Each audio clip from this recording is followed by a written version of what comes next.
southwestern Jefferson County, southwestern St. County, until 6:30 a.m. Central Daylight Time. At 5:39 a.m. Central Daylight Time, a severe thunderstorm was located over Alabaster, moving east at 60 miles per hour. You said Alistair from Hasbin Hotel? 70 miles per hour in gusts. Source, radar indicated. Impact, expect considerable tree damage. Damage is likely to mobile homes, roofs, and outbuildings.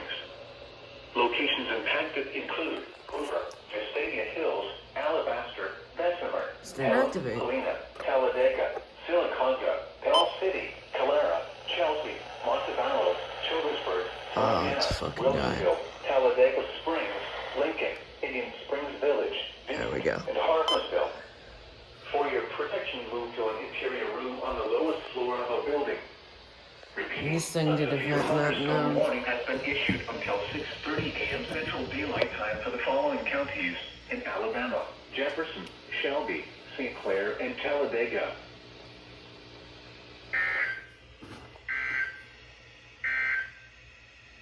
Strong thunderstorms will impact Bazinga.